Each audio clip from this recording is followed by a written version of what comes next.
So just to make my criticism clear, I think it would have been more powerful film if we had cinema verite, where you had reality, very Cassavetes at this moment right here, right, of the South.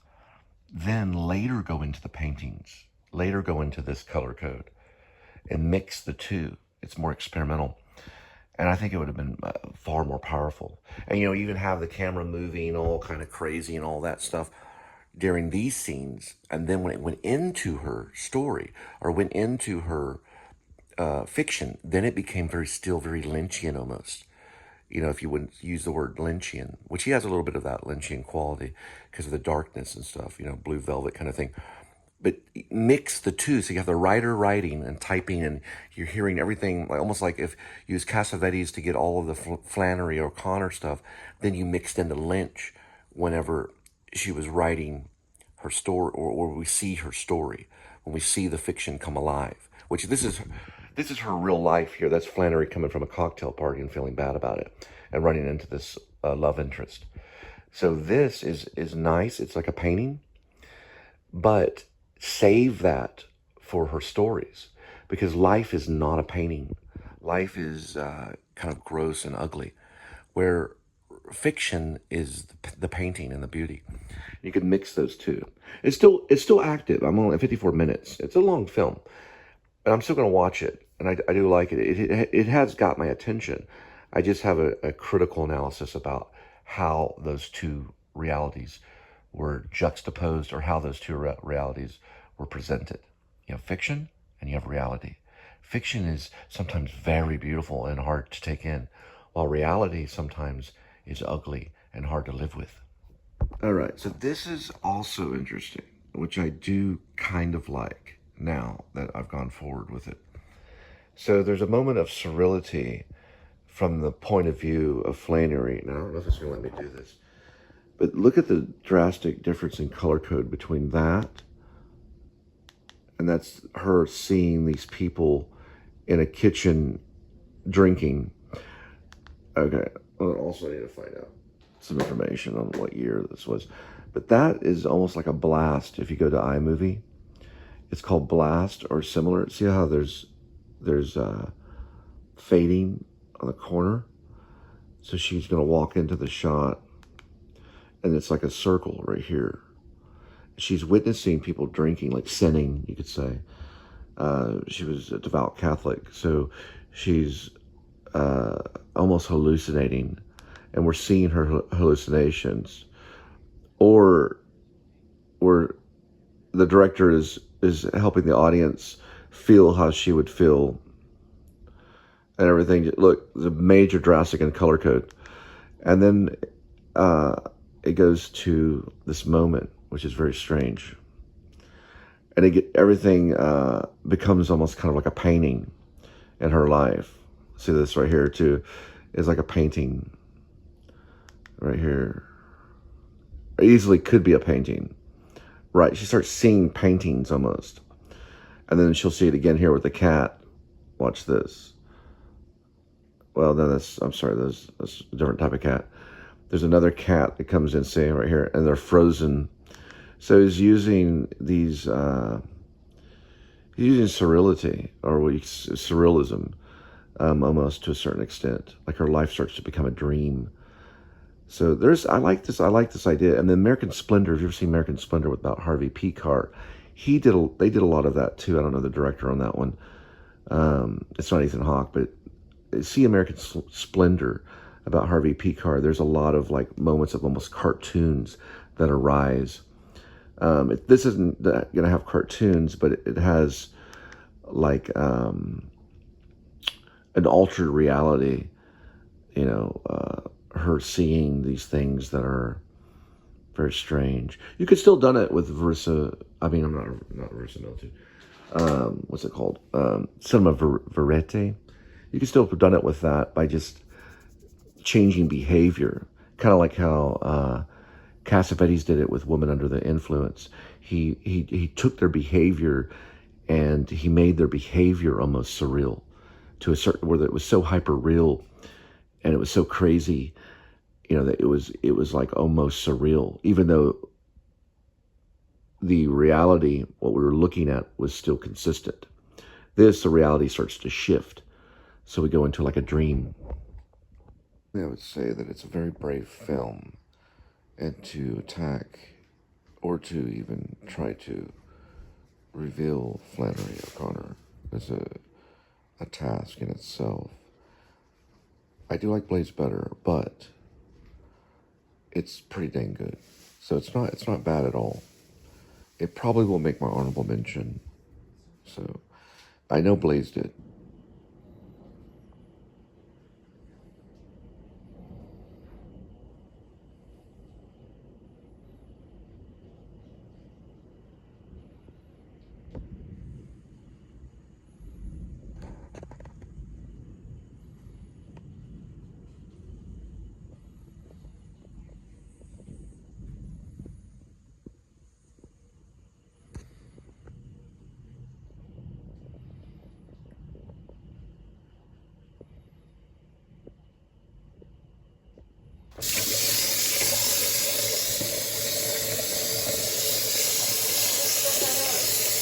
Right.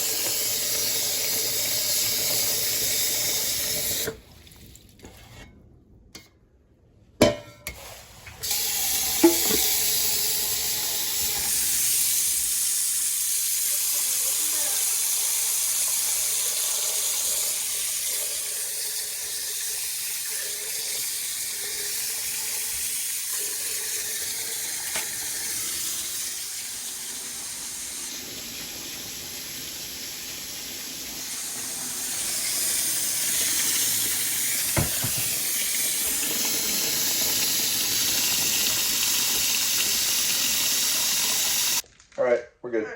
Oven's off. Kitty has water. And he's over there hiding. Make sure this is turned on, turn them off, blah, blah, blah. And we're good to go.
Well, it's just the orientation is different.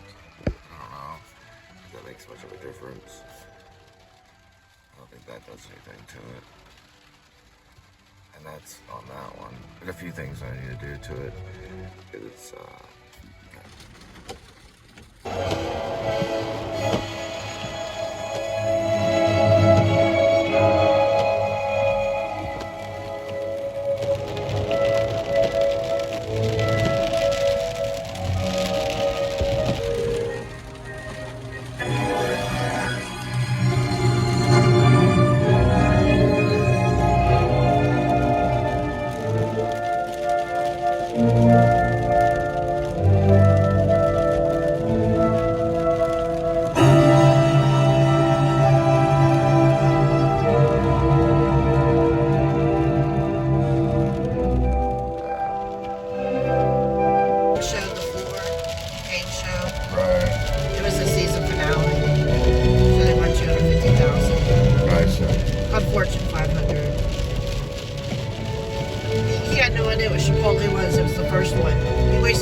he might have won. Then the other guy, he had no idea what Albertsons was. But there was 3 on there. I had no idea what they were. Huh. That's interesting. I'll have to go back and watch it later.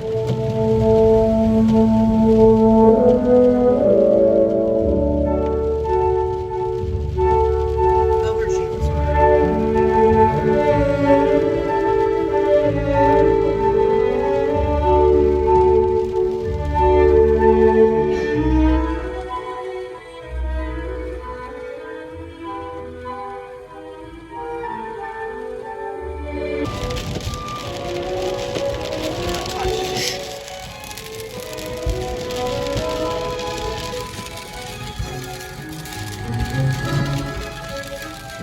Look at that.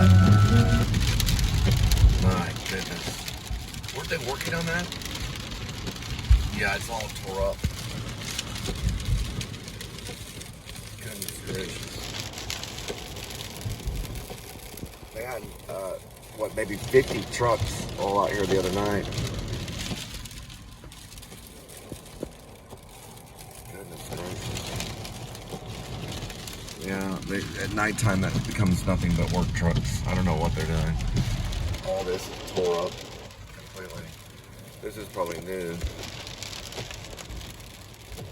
And it's tore up from here all the way to past this QT. I guess they're just relaying new road all the way over there too.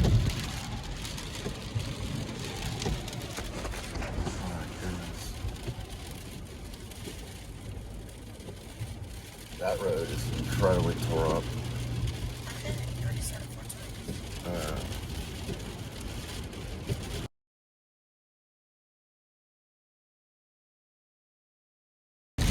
Should be on your phone. No. It's not on your phone. Maybe your Amber Alerts are turned off. You ever get a silver alert like that? It's only Amber. She's the popular one. Amber Alert. Amber Alert. Child abduction from North Richland Hills, Texas. Missing child is Ivana Gonzalez, 15-year-old Hispanic female. Call North Richland Hills PD with information. That's it? Look to see if there's a car. Is there a car? No, not that I know of. Just the name only? Yes. That's very odd. It's probably the first one. The other ones will come in later with the description. They need to have like the description of the car, the license plate, if they can get that. They may not get anything but the name. It's very strange.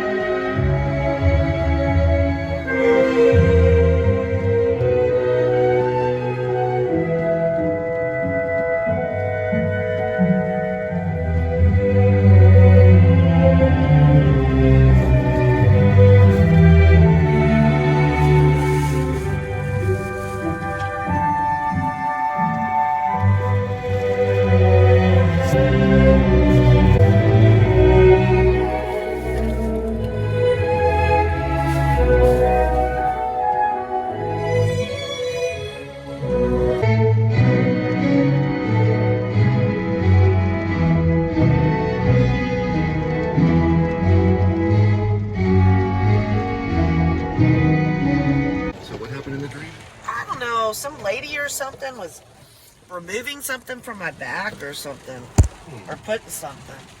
It's weird. 3 different spots. Your back? Yeah. And then she's like, that's why you're never going to see me again. Then she ran out the door. I think I was trying to look in the mirror to see how bad it was, how scarred it was.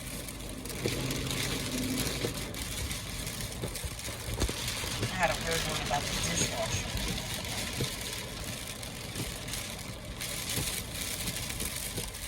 I only remember selective dreams, and sometimes I remember them for the day. Not always, but they're like selective dreams that I'll remember. And then most of my dreams, I just know that I dreamt. That's about it. It depends on what happens in the dream, like memory devices in the dream. Or like I can remember this and that, and then all of a sudden I remember faces and everything that happened in the dream, and it's almost like a little movie. Like what Simple Jack says, when I go to bed at night and have my dream movies. Someone died because a tire flew their windshield. Really? Where was this? I don't know if it was Houston News or another one that pops up on YouTube. They were on that side of the road. Over here? Yeah, well, the story was they were on that side of the road Right. and the tire flew over. It flew over from the car? Yeah. And killed them? Yep. Both of them? No, just the driver. Just the driver. They got hit with the tire. So how did the tire fly over the side of the I don't road? know. You might get charged for misdemeanor manslaughter if he wasn't keeping up the maintenance on his vehicle. So the tire... Like he had like a Jeep, Jeep. So his tire flew off his vehicle? No. It was. I think it was an extra tire. Oh, the spare tire that flew off. Yeah. Oh, the spare tire killed somebody. Oh, man. This happened in Houston, on the Houston Houston or News California? I don't know which one. recently. It said near Alamo. The Alamo? I don't know if it meant the Alamo or like Alimony Street. Okay, you're saying Alamo, then you go to Alimony. Alamo. All right. Good chance, actually. I can go back and watch it. That's probably, I don't know. You'll have to find it later. I think I do get the San Antonio news. Oh, it's San Antonio now. Well, I don't know. I get it. I don't know. I don't know. California sometimes pops up. Colorado, San Antonio.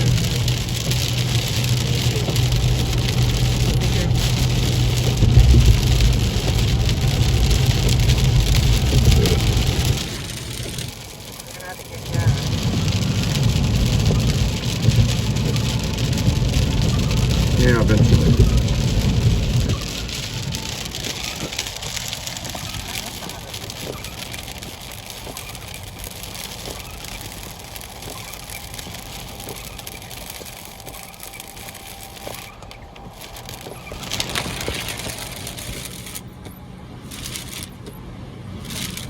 It sounds like it's dry, but it's raining. Big drops.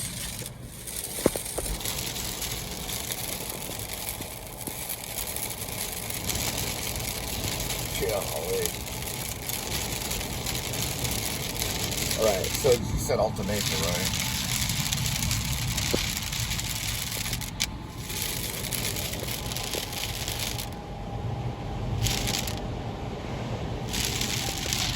That's very rainy.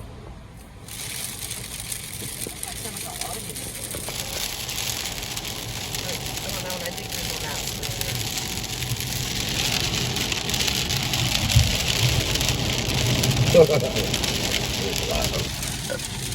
don't know, some of them just randomly laugh.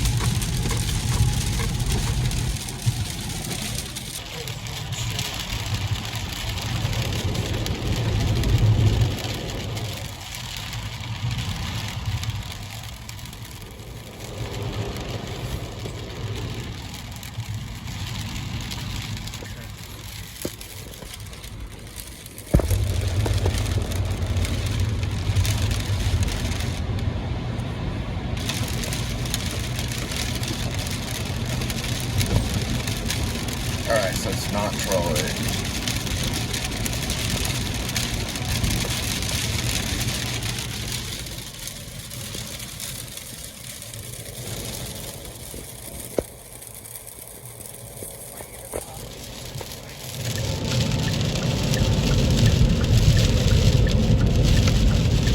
My goodness, that person has no mercy. I just don't want to gun it right now. I had feel like I would slip or something, I don't know why.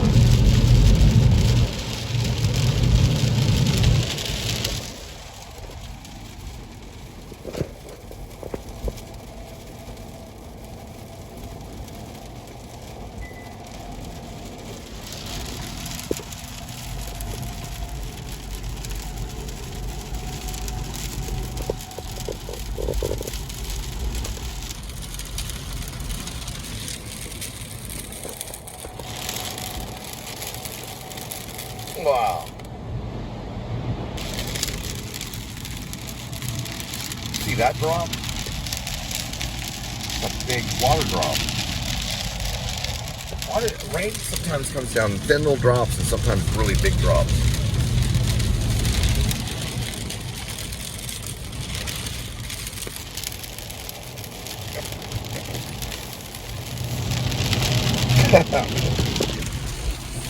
I don't know, something funny about when the rain is coming down like huge drops like that. Alright, so it's going to be 7 minutes rather than that 3.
Support for WRR comes from the AT&T Performing Arts Center, presenting rhythm music and hip-hop to the Majestic Theater on May 4th.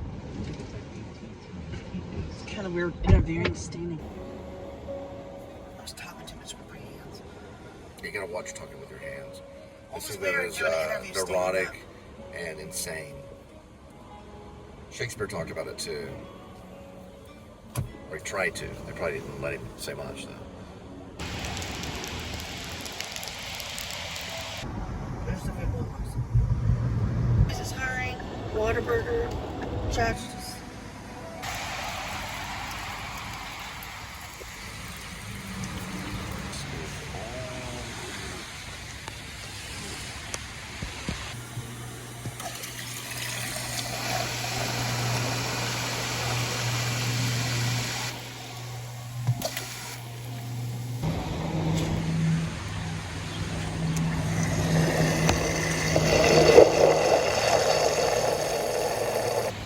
Second save used to be very useful.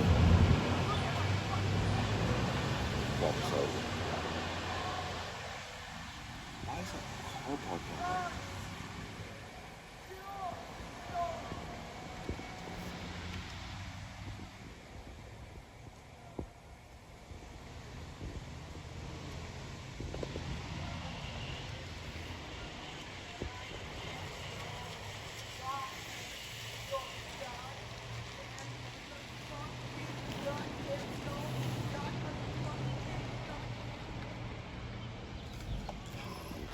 They say there's such thing as possession. When someone's demonically possessed, it can go around, and the spirit will go out and go into a pig.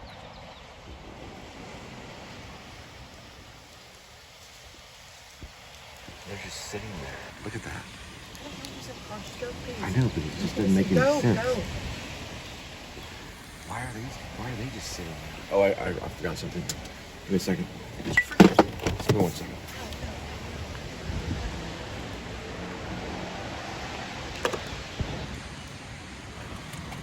I had to make sure that was that was closed. Did you see that? And she covered her head. It's like it's a security person. Oh, okay. That's a security guard. I see. I thought maybe they were sitting there doing something wrong. That's why I was wondering. She has no license plate either. You can't see her from here. Yeah, let me see. Yeah, she has her vehicle parked out there, but there's no security tags on it. Get in the right It's like a way. civilian vehicle. Just give me 1 second. I know you're trying to get everything that you need at one time and in one moment, okay? But it takes time, okay? Why are there 2 red lights right here? Oh, there's 1 and 2 over there. Okay, now I see it. This is great. Yeah, this one's the same one. No, that was just that wasn't a civilian. That was, well, it was a civilian security guard, but she was sitting right next to the lady, and the lady was yelling and screaming. Okay. And then she started approaching this car. Still strange, though. Still strange, even if it was a security guard.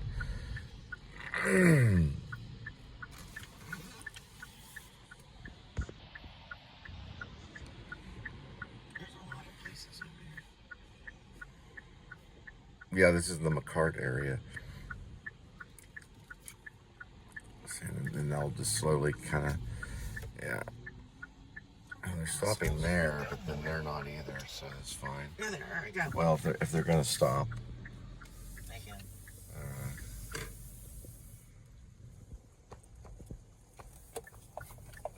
Very strange. Well, the lady was yelling and screaming. She's like, has like a little tent out there. Then there was a security guard sitting right next to her, but there's no markings on the security guard vehicle. And then she gets out and she's in the security guard outfit. She starts approaching my car. They're both demonic in my case. Well, from my point Should of I view. try that Subway? Yeah, you could. Subways, how long does it take before they pay? Oh, is it like 3 weeks? But they still hire, though. Takes 3 weeks before pay? Yeah. It still would help, though. I mean, you could say maybe morning time. Just say don't do it on dinner time. Or you go for morning only, or morning and afternoon. All right. Well, we're You already could try over here. it. Just say morning and afternoon's better for right now. And they got a wash and dry, coin and op, This is right. laundry, Jeez. or coin op. Here.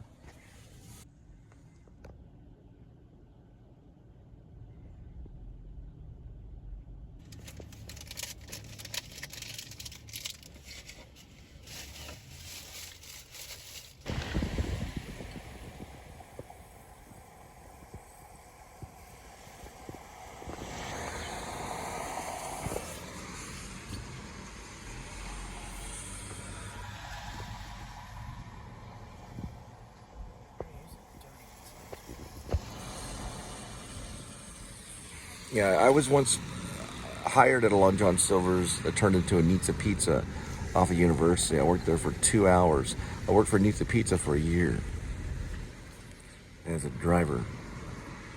And that is correct. All right. So if you want to venture over there and then Popeyes or whatever, either way. Okay, I need you to think of something. What?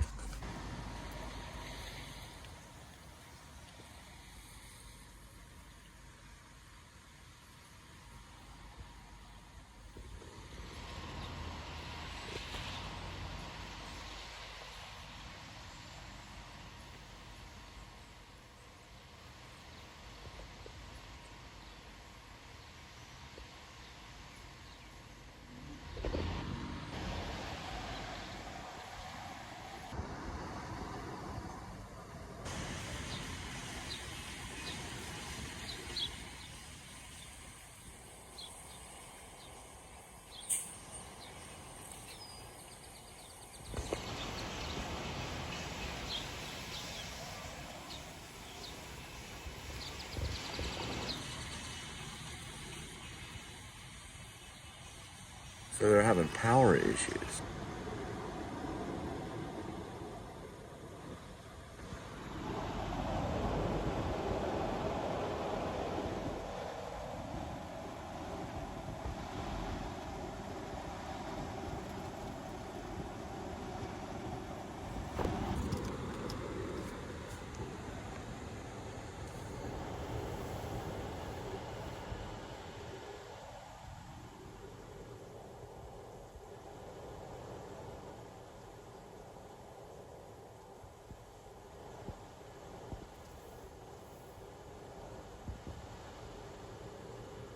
call the second church right there.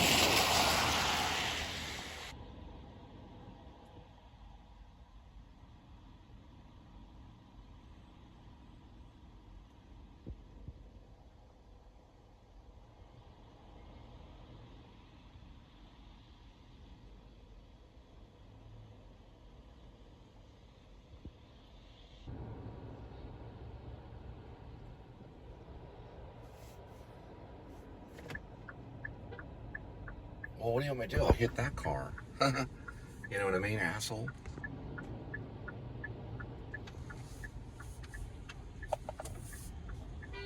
Yeah, I know. Why don't they make a big deal out of it? So what? Lonely Mexican. Oh, sorry.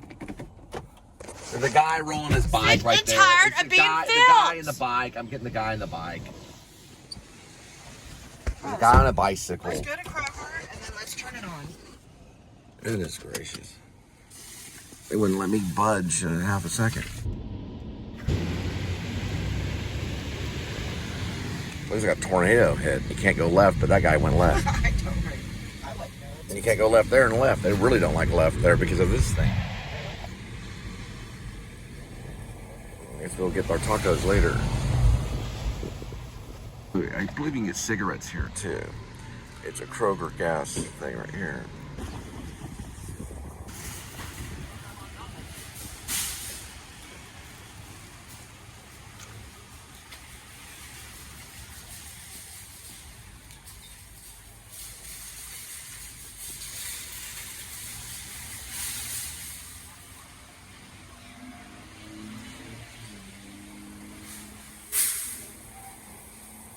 Look at me like I'm doing it.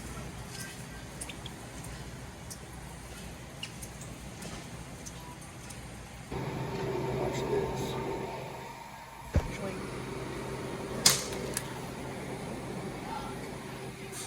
That's a buy. Regular is $6. All for $2.70.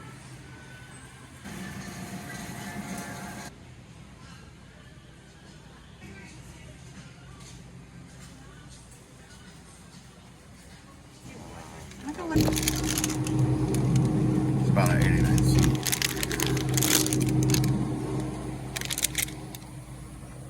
Beef. Alright, it's all beef. No chicken cut up crap stuff. Ooh, look at those pork chops.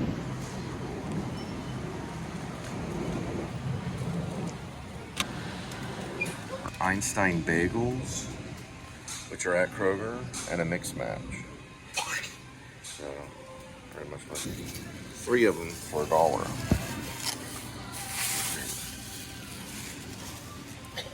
Your 9 meal cents. is, that's a $2, that's a $1, or 89 cents, and that's not even $1. Correct. So your whole thing is 2, plus that, and that. But I'm not eating that whole bag. I'm Right. having one serving. That's a snack thing. I'm having one serving. Right. I'm having one serving. And So mine's this is $2.70. 34 cents, 89 cents, $1.20. Mine's $1.34. Yours is $1.34. You sure on this? Yes. I'm eating one serving. You're counting the one serving. I'm talking about what you're walking out in the store with. You're Well, walking out $3.40. with, how much is that? $1.99. That's 2, 89 cents. 3. You're almost at $3.50. Yes. I'm at $2.70. So Linda's walking out with she's going to pay with $2 plus the 3, but about $3 and something, and I'm paying $2.70. Okay. All right. It's a box of chicken. That's a fried chicken box. It's a home chef fried chicken for about $5. I'm still going to go with this.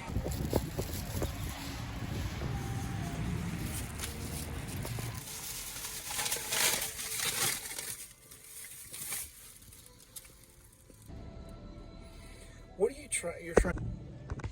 Okay, we'll try this out. It's reduced. All it's worth anyway. All right, with that. All right. See why it's reduced. Oh yeah, this little top thing.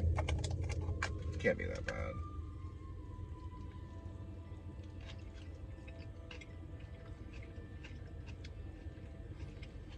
Hmm.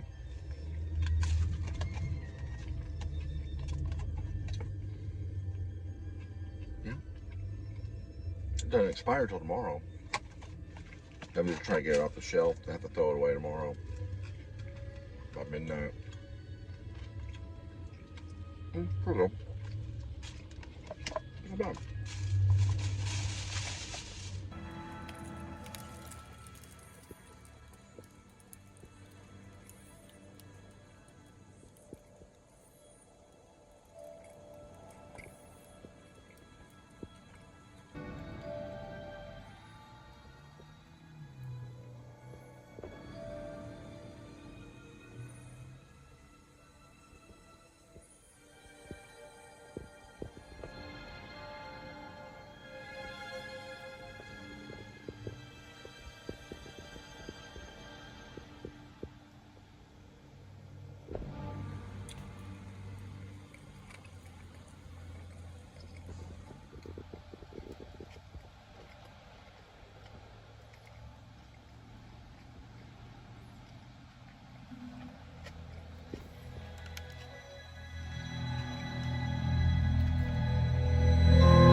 In one act, in 5 scenes, is his estancia. We're going to hear one of those scenes. The third scene is called Los Peones de Hacienda. We're going to hear the Castile and Leon Symphony Orchestra led by Miguel Hart Bedoya.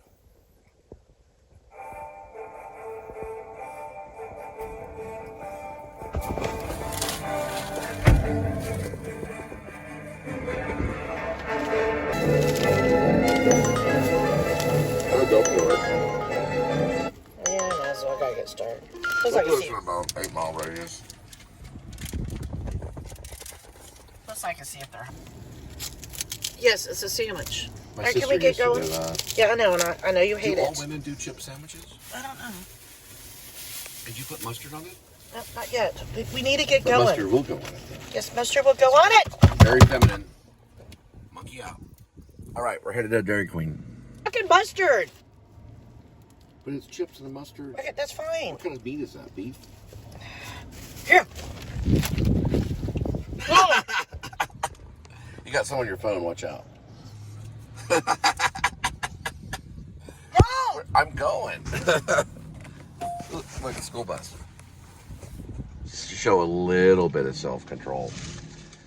Golly. Just because I'm documenting it. She doesn't really eat that way. Please exit.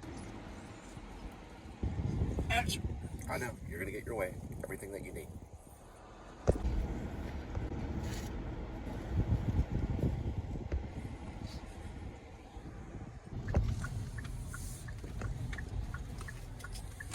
All right. We'll pick up here.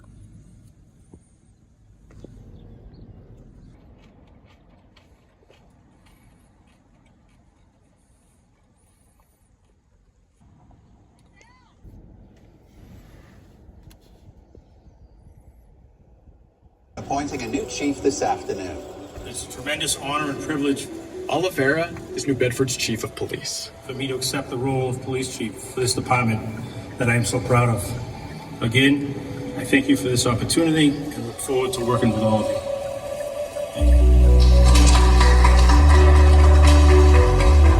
Oliveira is part of Alex Paulson's story. He knew about George Santos on the waterfront, and he knows a lot. To understand. This right here is where they train for firemen. Right over this way.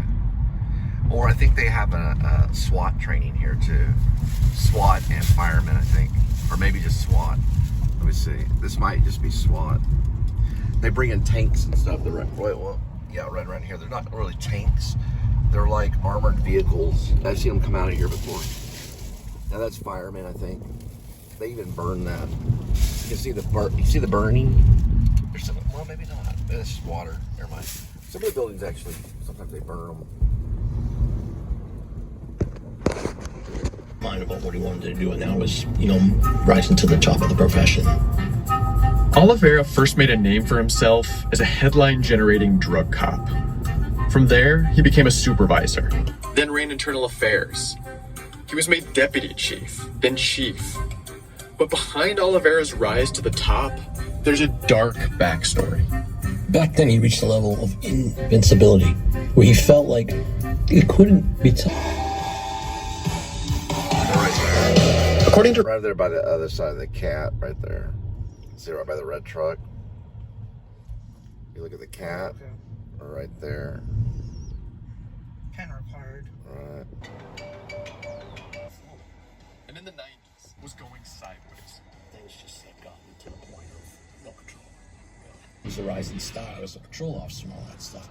As patrol officers, Richard and Oliveira learned to cultivate informants. Typically, it's drug users or sex workers. But Richard didn't want to be a street cop forever. So just about 3.5 years, and then, I was looking to take the next step. And so was Oliveira. They both wanted more action, more responsibility, You're right. more prestige. They wanted to be That's clear. in narcotics. You had to be chosen. At the time, there was only 12 detectives that worked in there. It was a highly coveted role. Bobby Richard and Paul Oliveira were promoted to the drug Rolly. unit on the same day. Man, no 1996. forgiveness or no mercy. Thus began the journey. This was the 1990s, the height of America's war on drugs. And there was a lot of work to do. Today, the streets are even more dangerous than you think. So talk to your kids about drugs, or somebody else will. Then President Bill Clinton was throwing billions at the problem. We put more police on the streets and taking criminals, guns, and drugs off the streets. But we're a long way from my vision of a drug-free America. The money and the mission trickled down to New Bedford, a major trafficking port. At the docks, so-called dirty boats were offloading huge shipments after dark. Cocaine and heroin coursed through the motorcycle clubs and seedy waterfront bars. For New Bedford's narcotics unit, the objective was simple: make cases, get drugs. And they were given lots of leeway to do that. They came and went as they pleased, dressed in plain clothes, and drove flashy cars seized from local dealers. It was exciting. Weird folk chain looks good, and I'm going to keep putting money in it until it hits, and it doesn't happen, The more Richard worked with CIs, the more he realized how shady it was. So much of it was off the books, and everything hinged on the word and integrity of police. It's about credibility, is what it is. Because Listen, I can go people 55 wake up miles in per front. hour right here, and I'm still going to have to stop behind this traffic. Okay? Just get in front of the bus. Don't bother. Well, we're trying to get there. Era was a superstar. When he came into the unit, he had an abundance of informants. He had low-level informants, medium-level informants, some upper-level people, and all that stuff and everything. So it was a magic carpet ride for Paul. Oliveira's former supervisor told me he was, quote, the cock of the walk. Others call him genius or God. Paul had an infallible luck streak.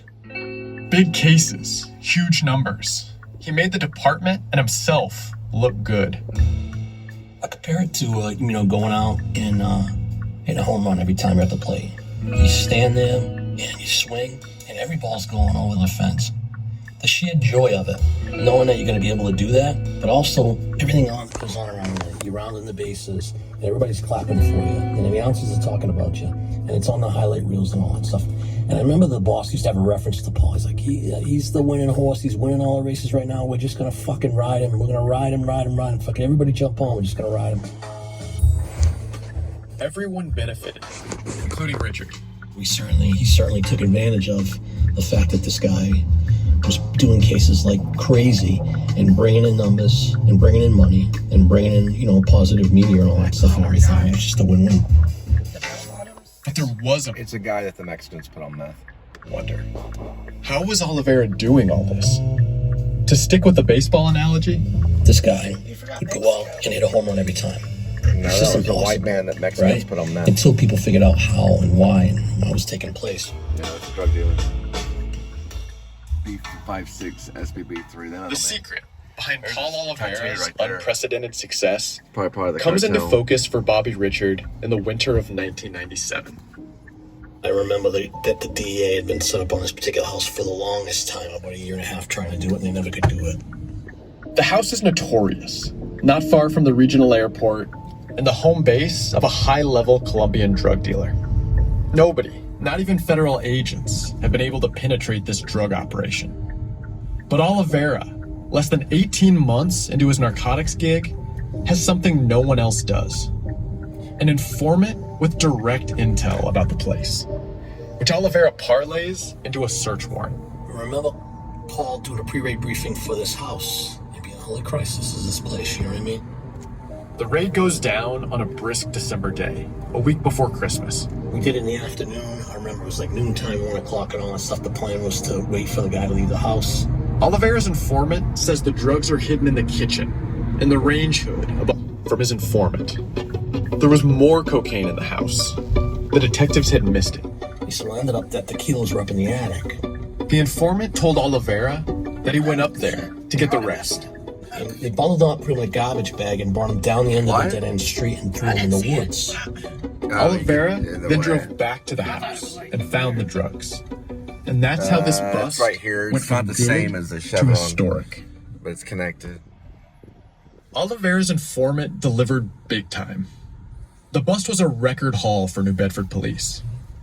But Richard says what most people didn't know is that Oliveira cut his informant in on the deal. In exchange...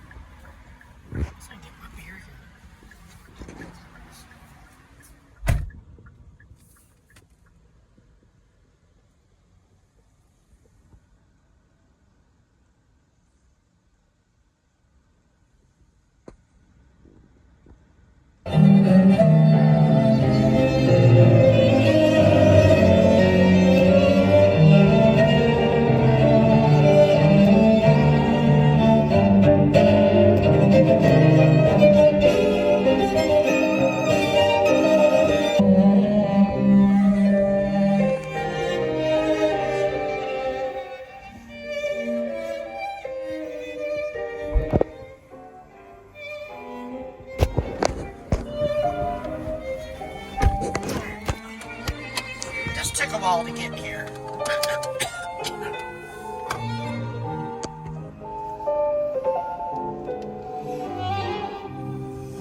It's a hell of a reward, huh? For an informant. See that story, like who